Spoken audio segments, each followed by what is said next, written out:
Inter ہوا. کب inter ہوا؟ جب ہم زوال کا شکار تھے. اب آپ حیران ہوں گے، جب صرف 2 لاکھ کے ساتھ، کبھی 2 لاکھ سے زیادہ گورا اس ملک میں نہیں رہا، اور 20 کروڑ انسانوں پر حکومت کی. کس لیے کی؟ کہ وہ آپس میں لڑ کے مر رہے تھے، آپس میں لڑ کے فنا ہو رہے تھے، اور اجتماعی سوچ ختم ہو گئی تھی، اجتماعیت ختم ہو گئی تھی. تو 1757 میں سراج الدولہ کو شکست ہوئی، اور وہ اس کا حقدار تھا کہ اسے شکست ہوتی. سازش میں چھوٹا سا بہانہ ہے، سازش ہوئی، میر جعفر مل گیا، لیکن میر جعفر کا ملنا شکست کا سبب نہیں ہے، سبب نااہلی ہے. سراج الدولہ دن کے 12 بجے اٹھتا تھا، پورے بنگال کا بادشاہ، اور اس کے مقابلے میں کلائیو، لارڈ کلائیو، اس کی کلرک کی حیثیت تھی. وہ کم وقت دن چڑھنے سے پہلے گھوڑے پہ سوار ہوتا تھا، اور دن چھپنے کے بعد گھوڑے سے اترتا تھا. وہ سارا دن گھوڑے کی پشت پر، اور وہ سارا دن رات کنیزوں کے درمیان، لونڈیوں کے اندر سراج الدولہ، اور دن میں سوئے ہوئے ہیں. نواب صاحب 12 بجے اٹھیں گے تو شکست تو پھر مقدر ہے. میدان ان کے ہاتھ میں ہوتا ہے جو میدان میں کھڑے ہوتے ہیں. راگ و رنگ، ناچ گانا، موسیقی، یہ زوال کی نشانیاں ہیں. جو قومیں تباہ ہوتی ہیں وہ سارنگی کی سر پہ تباہ ہوتی ہیں. جو قومیں سر اٹھاتی ہیں وہ تلوار کی جھنکار پہ سر اٹھاتی ہیں، وہ تیر کی سنسناہٹ پہ سر اٹھاتی ہیں. میری ساری نسل گانے بجانے میں ڈوب چکی ہے، اور میرے دانشور اس کو تہذیب اور ثقافت کا نام دینے کے لیے سارے زور لگا رہے ہیں. ارے مجھے چھوڑ دو، میری بات دیوار پہ مار دو. پاگلو، اپنے شاعر کو پڑھ لو جس کو تم سارے مانتے ہو. تجھ کو بتاتا ہوں کہ تقدیر امم کیا ہے، شمشیر و ثنا اول، طاؤس و رباب آخر. جب قومیں اٹھتی ہیں تو ان کے نغمے تلوار کی جھنکار ہوتی، گھوڑوں کی ہن ہناہٹ ہوتی ہے. ولادیات ذبحان، قربان جو میرا اللہ گھوڑوں کے ہن ہنانے کی قسم اٹھا رہا. ہائے ہائے ہائے ہائے. ولادیات ذبحان فالموریات قدحا فالمغیرات صبحا فاثرن به نقعا ووسطن به جمعا. تیمور نے دنیا فتح کی، کبھی محل میں زندگی نہیں گزاری، خیموں میں کم وقت سوتا رہا، ساری زندگی خیموں میں سویا. چنگیز خان دنیا کا سب سے بڑا فاتح ہے، ساری زندگی خیمے میں سویا، کبھی محل میں نہیں سویا. اس کی اولادوں نے سونے چاندی کے گھر کھڑے کر دیے، وہ موت تک خیمے میں سویا. کہ آؤ میں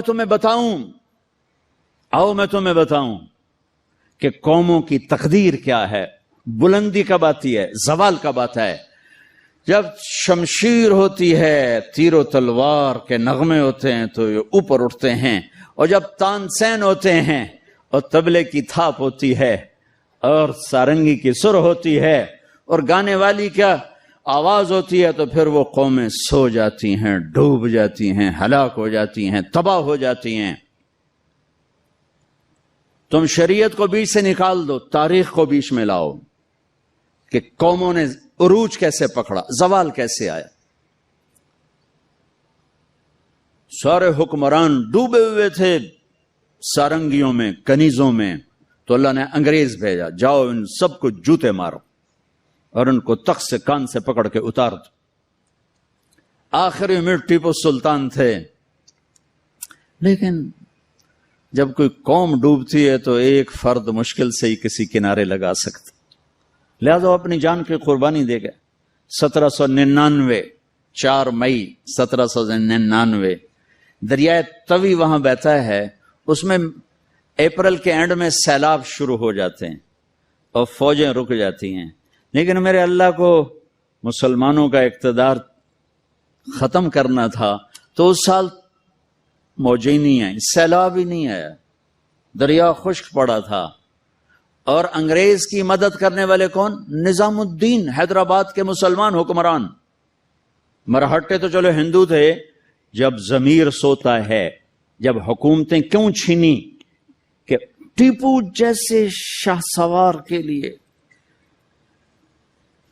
شیر نر کے لیے نظام الدین کی فوج آ رہی، مسلمان فوج آ رہی، اس کے لیے تو انہیں ڈوبنا چاہیے، انہیں مرنا چاہیے، انہیں غلامی کا طوق پہننا ہوگا. میرے رب کا نظام ہے، میرے رب کا قانون ہے کہ یہاں نااہل کو نہیں بٹھایا جا سکتا. اہلی آتے ہیں تو نظام چلتا ہے. وہاں میر صادق جڑ گیا, ادھر میر جعفر جڑ گیا. این جب وہ اگر یہ نہ بھی ہوتا نا تو بھی ہو ہی جانا تھا. میر صادق نے کہا بھائی وہ تنخواہ لے لو. فوج انگریز نے حملہ کیا, وہ کہتا آؤ بھائی تنخواہ لے لو, سارے تنخواہ لے لو. وہ پتہ نہیں کیسے کرائے کے فوجی تھے, وہ تنخواہ لینے کے لیے دوڑ گئے. ٹیپو کھانا کھا رہے تھے, نوالا ہاتھ میں تھا کہ شور پڑا کہ جی قلعے کی دیوار ٹوٹ گئی, فوجیں داخل ہو گئیں. کھایا نے بھی چھوڑ دیا. شیر کی ایک دن کی زندگی گیدڑ کی 100 سال کی زندگی سے بہتر ہے. انہیں پتا تھا اب کوئی راستہ نہیں ہے.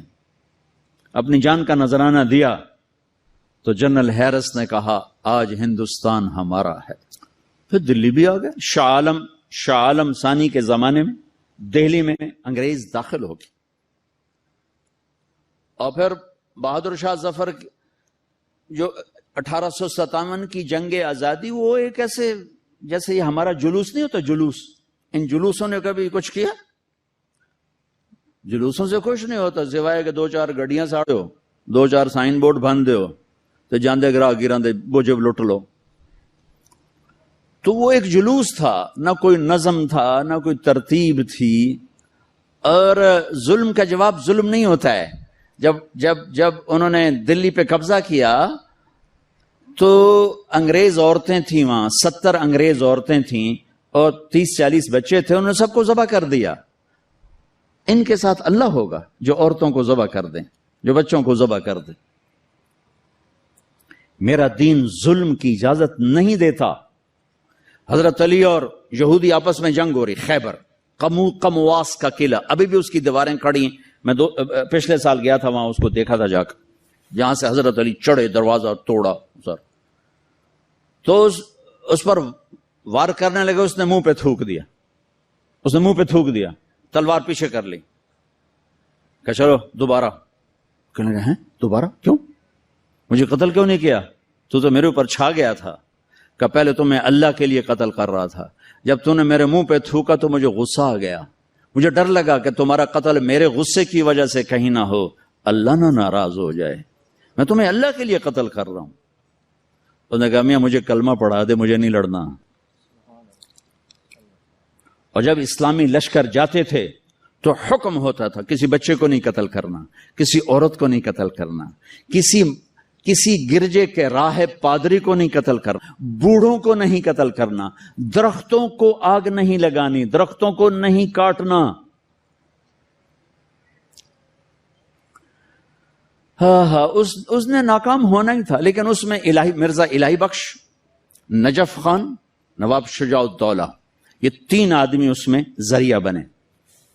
لیکن وہ نہ بھی ذریعہ بنتے تو بھی وہ معاملہ 4 دن بعد پھر ہو جاتا, 4 دن پہلے 4 دن بعد ہوتا. لیکن ان کے ماتھے پر رسوائی کا داغ لگنا تھا, اور ان کی قبروں نے موت تک نحوست دیکھنی تھی, اور ان کی ہڈیوں نے نحوست دیکھنی تھی. تو مرزا الہی بخش, نواب شجاع الدولہ اور نجف خان, یہ انگریزوں سے مل کر انہوں نے راستہ بنایا, اور یوں 1857 پر آ کر مکمل زوال ہو گیا. اور پنجاب میں رنجیت سنگھ آ گیا. ایک گجرا والے کا تھا, ڈاکو سے بادشاہ بن گیا. لیکن کم وقت اتنا کامیاب حکمران نکلا کہ انگریز آنکھ نہیں اٹھا سکے جب تک رنجیت سنگھ زندہ رہا. ایک آنکھ ضائع ہو گئی تھی جنگ میں. ایک وزیر مسلمان تھا, اسے کہنے لگا تم لوگ کہتے ہو تمہارے قرآن میں ہر چیز کا ذکر ہے, انہو لذکر لک ولقومک, اور ایک اور آیت اس کے فیہ تبیان لکل شیء, آیت نہیں ہے مضمون ہے, علماء کی بات. انہوں نے کہا جی. وہ کہنے لگا میرا نام کہاں ہے, میرا نام قرآن میں کہاں ہے؟ وہ کہنے لگا تھوڑا نام کیوں نہیں ہو سکتا قرآن؟ اسے کہ پھر توڑے علماء کیوں آندن قرآن ہر شے. وہ چپ ہو گیا. شام کو اپنی محفل میں اس نے بات کی تو وزیر کا مراسی بیٹھا تھا, انہوں نے کہا حضور تسی مینوں لے جاؤ میں جواب دے ساں دا. اس جگہ اتنے علماء بول نہیں سکے تو کتوں جواب دینا, تو میں لے تے جا تو ویکھی میں کیویں جواب دینا. اگلے دن وہ آ گیا, کہنے کا حضور وہ کل بات بیچ میں رہ گئی تھی, یہ بات تو ساڈا مراسی تو جواب دے گا, عالم دی لوڑ ہی کوئی نہیں. اس کہ اچھا اوئے میرا نام ہے قرآن کہ جی ایک واری دساں 10 واری دساں. اس کہ ایک واری دس دے مینوں سہ. اچھا وہ ایک آنکھ نہیں تھی, کانا تھا کانا. تو اس نے کہا ساڈا قرآن 100 واریاں دا کان من الکافرین کان من الکافرین. ایک کافر ہونا ہے تے کانا ہونا ہے تے تو ہی ہوتا ہے, اور کیڑا ہے.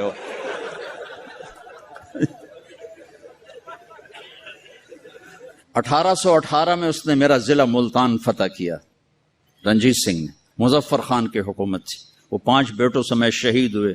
وہ خود بڑے عالی حکمران تھے, لیکن نہ عوام میں جان تھی نہ فوج میں جان تھی, صلاحیتیں ختم ہو چکی تھی. شہید ہو گئے, 5 بچوں سمیت شہید ہو گئے. پھر اس کمبخت نے وہاں میرے علاقے میں 3 بازار حسن قائم کیے. ایک ملتان میں بنایا طوائفوں کا اڈا, ایک کیروڑ پکا میں بنایا, اور ایک میرے تلمبے شہر میں آیا. اور وہاں اس نے کوئی 1 مہینہ قیام کیا, چونکہ بہت خوبصورت جگہ تھی, دریا راوی اس کو ہٹ کرتا ہوا گزرتا تھا, اور کھجوروں کے باغ تھے بڑے زبردست. ایک بازار حسن اس نے وہاں بنایا. پچھلے کوئی 8 سال سے میں نے وہاں جانا شروع کیا, ملنا شروع کیا. وہ بازار حسن اب ختم ہو چکا ہے. چند بچیاں رہ گئی ہیں جو مجھے پیغام دیتی ہیں ساڑی شادی کرا دیو, اسی توبہ کرنی ہے. ختم ہو گئی. کوئی فتوے نہیں دیے, ان کو محبت تھی, ان کو بیٹیاں کہا, ان کے سر پہ ہاتھ رکھے. ابھی بھی 2 کو میں نے بھیجا ہوا ہے عمرے کے لیے اپنے اسی بازار حسن سے.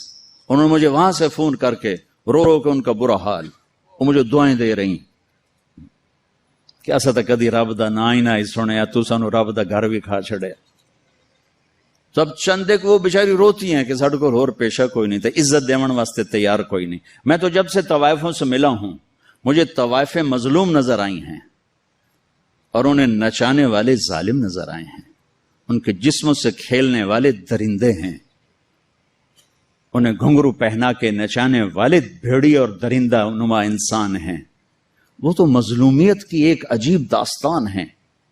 کون عورت ہے جو روزانہ کسی کے لیے تیار ہو؟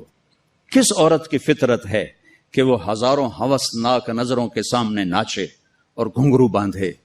وہ سٹیج پر ان کا گھنگرو چھنکتا ہے اور تنہائی میں ان کی آنکھیں چھلکتی.